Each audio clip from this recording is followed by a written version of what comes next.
una situación por lo menos alarmante y preocupante.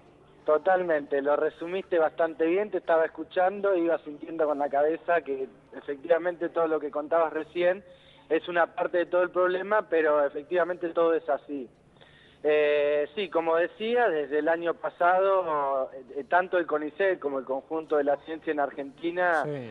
viene sufriendo el ajuste que es generalizado, ¿no?, en otros sectores de la sociedad, pero particularmente en nuestro ámbito ha sido muy profundo, hay un problema presupuestario muy grande que ya advertimos desde el año pasado.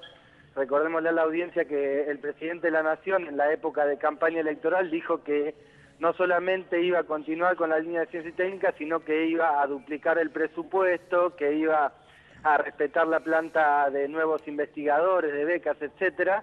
Bueno, nada de eso se ha cumplido, todo lo contrario, teníamos un 0,7% de presupuesto para ciencia y tecnología en función del PBI, ahora ha bajado a un 0,6%, o sea, un recorte del 17-18%.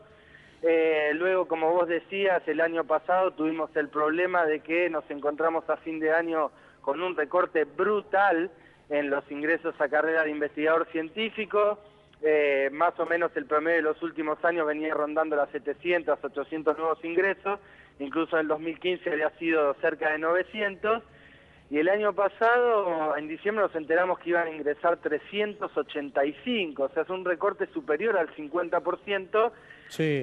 que bueno, nosotros luchamos y logramos una cantidad de ingresos más, unos 70 u 80 ingresos más, que rondaron los 450, y estamos luchando todavía por los 400 y pico, 500 investigadores que ganaron sus concursos y que el CONICET, de manera arbitraria y con una política totalmente, no solamente arbitraria, sino irrespetuosa y desorganizada e intempestiva, a fin de año anunció, y todos nos quedamos un poco tecleando, ¿no?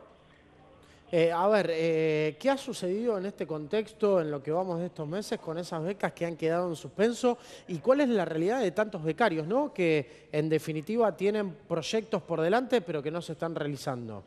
Claro. Bueno, mira, respecto a los 500 compañeros y compañeras, el año pasado, nosotros se acuerdan de esta gran Sí. movilización, tuvimos que ocupar el Ministerio y el Polo Científico. Bueno, logramos que se firme un acta acuerdo entre las organizaciones, entre los afectados y entre las autoridades del Ministerio y del CONICET.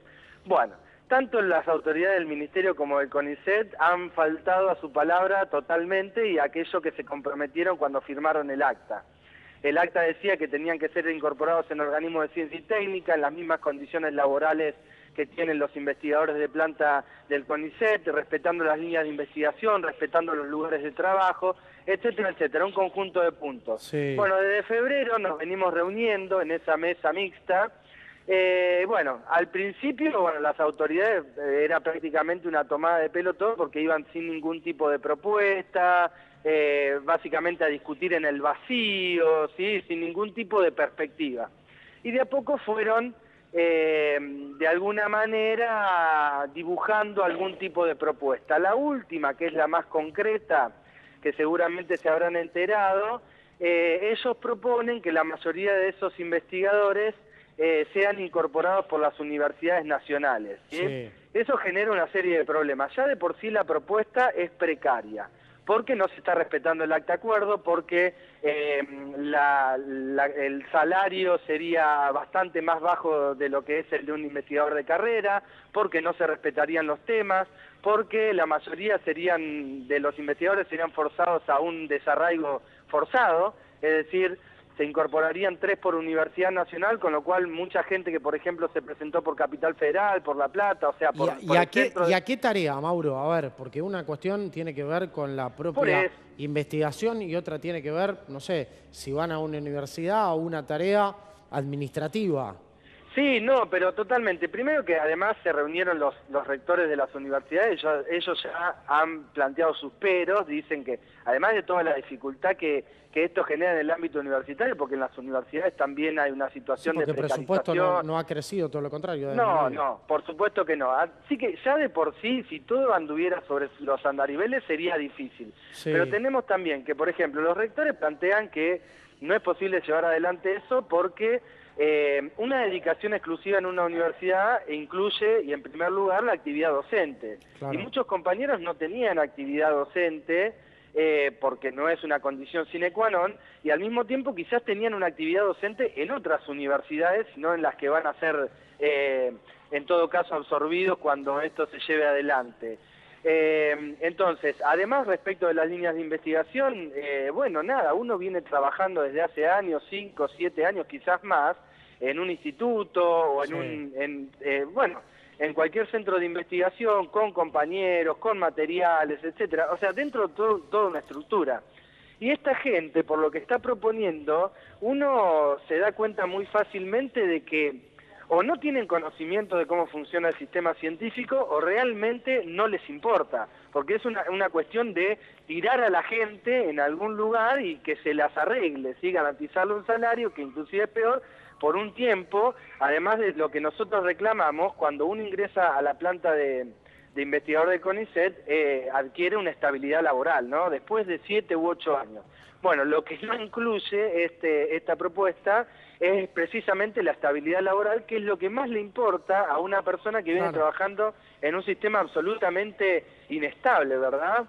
Mauro, recuerdo algunos años atrás la dificultad para poder desenvolverse y capacitarse en la Argentina, científicos que han brillado en distintos países y que después de un buen tiempo han regresado al país. Primera pregunta, ¿crees que con este cuadro de situación sostenido muchos buscarán nuevamente la posibilidad de salir del país? Y al mismo tiempo, ¿cuáles son las condiciones laborales que hoy en día están rigiendo el sistema? Bueno, respecto de la primera pregunta, efectivamente, siendo el panorama muy desolador, la gente que tiene la posibilidad, ¿sí?, que trabaja en áreas que tienen una perspectiva internacional y demás, además lo que significa, ¿no? Si uno tiene familia, por ejemplo, tiene hijos, tiene una mujer, o sea, no es tan fácil irse afuera así nomás, ¿no? Pero aquel que pueda seguramente lo va a intentar porque la perspectiva en Argentina es un poco desoladora, ¿no? Desalentadora.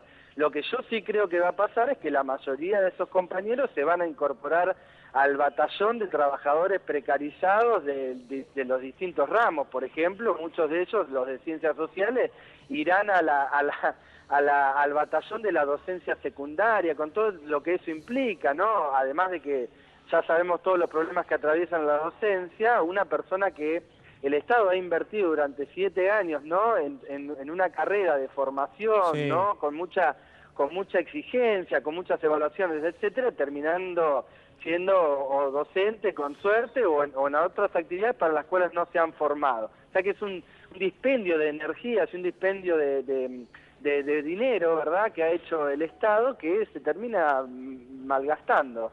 Y respecto a lo otro, nada, las condiciones, yo decía en una entrevista que el CONICET es un organismo de mucho prestigio, ¿no?, a nivel internacional y nacional y demás, pero cuando uno lo vive en carne propia, eso está, ¿verdad? Pero es un organismo con muchos problemas, ¿no?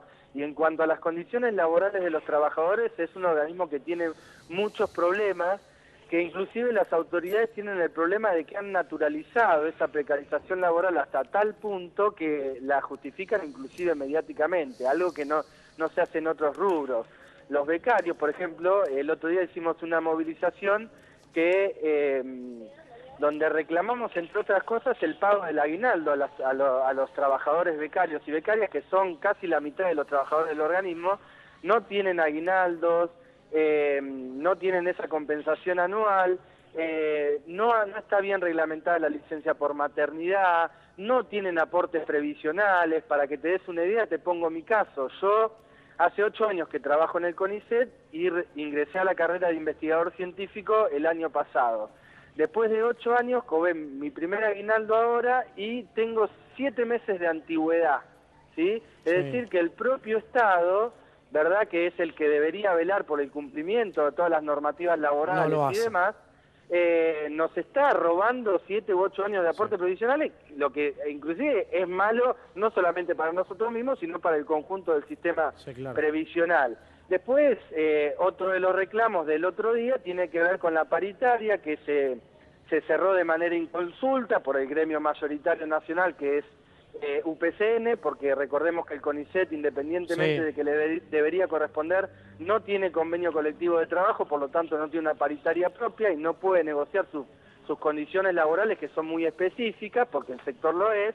Entonces, bueno, se cerró una paritaria inconsulta, en cómodas cuotas, Sí, con una... el cuadro de situación, Mauro, por todo lo que vas contando y por lo que vamos reflejando, es muy complejo, por cierto.